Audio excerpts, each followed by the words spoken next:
অভিষেকের বক্তব্য, দলের বক্তব্য, তিনি আমাদের সর্বভারতীয় সম্পাদক, তিনি যা বলেছেন তার শব্দেই সঠিক বলেছেন। মমতা বন্দ্যোপাধ্যায় বললেন আইপ্যাককে সহায়তা করবার জন্য। অনেকেই না, আইপ্যাক আইপ্যাক না, সেই আইপ্যাক নয়। সেই আইপ্যাক তো আলাদা, সে তো অন্য জায়গায় রাজনৈতিক দল খুলে ফেলেছে। এটা হচ্ছে পরবর্তীকালে আইপ্যাক নামে কিছু লোক কাজ করছে, তারা। কিন্তু এরাই তো 2023-এ পঞ্চায়েত করেছে, লিডারশিপ পাল্টে গেছে, তাহলে তো কর্মচারী মাত্র। তাহলে প্রশান্ত কিশোরকে নিয়ে সমস্যা ছিল। প্রশান্ত কিশোর এবং তার যে নির্দেশটা সম্পূর্ণ পাল্টে গেছে এখন, অতএব সেটাকে মানতে বললেন। সেটাকে মানতে বললেন। আর একটা কথা হচ্ছে যে কি বুঝলেন, এটা কি প্রবীণ নবীন সমন্বয়? নেত্রীর কি প্রবীণ নবীন দ্বন্দ্ব নিয়ে অনেক সময় চর্চা হয়, আজকে যে কমিটিগুলো গড়লেন, সবকিছু করলেন, সবাইকে নিয়ে হলো, সবাইকে নিয়ে হলো। তিনি যা বলার বলেছেন। এবার তারা, আমি বীরভূমের লোকও না, আমি বীরভূমের রাজনীতি করি না, আমি কুচবিহারের রাজনীতি করি। কুচবিহার নিয়ে কোনো প্রশ্ন থাকলে বলতে কবে যাবেন? কবে? কালকে সকালে। মহারাষ্ট্র দিল্লিতে কারচুপি করে হারানো হয়েছে, এবং আজকে থেকেই কিন্তু ভোটার লিস্ট কারচুপিতে নেমে পড়তে হবে দলীয় কর্মীদের। কি বলবো? পরিষ্কার তো, এটা তো আগেই বলে দিয়েছেন আমাদের। এবং আমরা আবার বলছি যে এটা বাংলা, এটা মহারাষ্ট্র না, এটা দিল্লি না। দিল্লি মহারাষ্ট্রে যা করা হয়েছে সেটা যদি এখানে করতে আসে, তার ফলাফল ভয়ঙ্কর হবে, ভয়ঙ্কর হবে। যারা জল দিয়ে ভোটার লিস্ট তৈরি করবে তাদের হাঁটুতে জল জমবে, সেটা আমি একটা সভায় দাঁড়িয়ে বলে দিয়েছি। তাদের হাঁটুতে জল জমানো হবে। তিনি বারবার বলছেন যে সংঘবদ্ধ হয়ে লড়াই করতে হবে, হ্যাঁ, কিন্তু যেটা দেখা যাচ্ছে অবশ্যই হবে। আপনাদের তো কোথাও হয় না। কে বলেছে? যদি গোষ্ঠী গোঁদল থাকবে তাহলে লোকসভা অত ভালো ফল হলো কম করে। যদি গোষ্ঠী গোঁদল হবে তাহলে পঞ্চায়েতে অত ভালো নির্বাচন হলো, বাই ইলেকশনগুলোতে অত ভালো ফলাফল হলো কি করে? মত বিরোধ থাকতে পারে, মতের অমিল থাকতে পারে, কিন্তু গোষ্ঠী গোঁদল বলে কিছু নেই। বলা হয়েছে যে তারা আমাদের পরামর্শদাতা কোম্পানি, সুতরাং তাদেরকেও সহযোগিতা করতে হবে, এই কথাটা বলেছেন।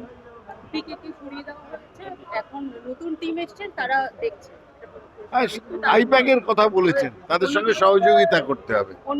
প্রকাশবাবু, একটা বিষয় অনেকে মানে ব্যাখ্যা করছেন মমতা বন্দ্যোপাধ্যায়ের মন্তব্যে, যে ইলেকশনের আগে আবারও সিএ এনআরসি নিয়ে ভয় দেখাচ্ছেন মমতা বন্দ্যোপাধ্যায়।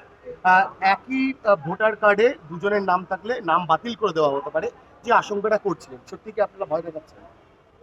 ভয় দেখানোর প্রশ্ন তো উঠছে না।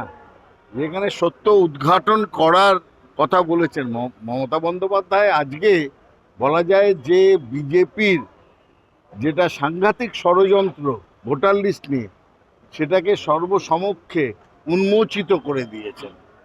এটা ভয় দেখানো না, একটা সত্যকে উদ্ঘাটন করেছেন।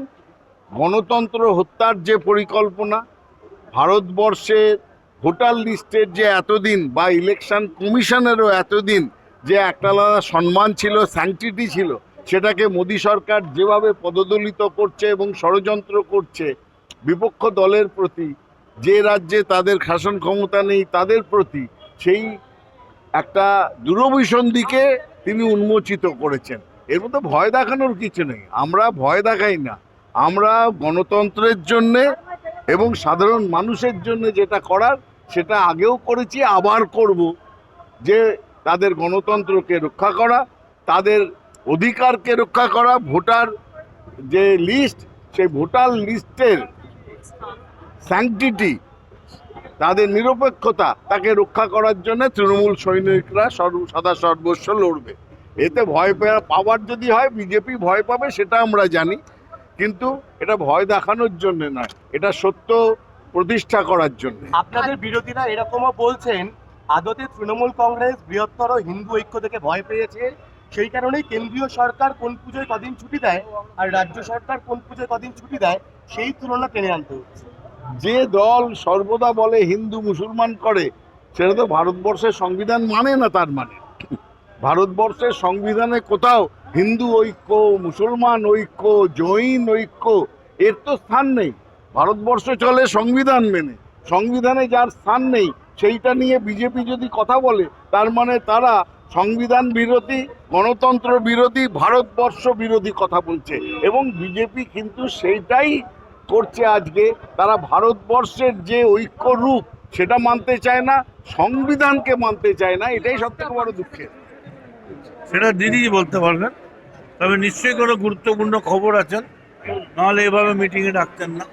আগামী বছরে নির্বাচনের কথা মাথায় রেখে কি নতুন তার জন্য তৃণমূল প্রস্তুত, কাল ইলেকশন হলে কালকে লড়ে যাবে। বাংলা খবর, আপনার রাজনীতি, আপনার আওয়াজ।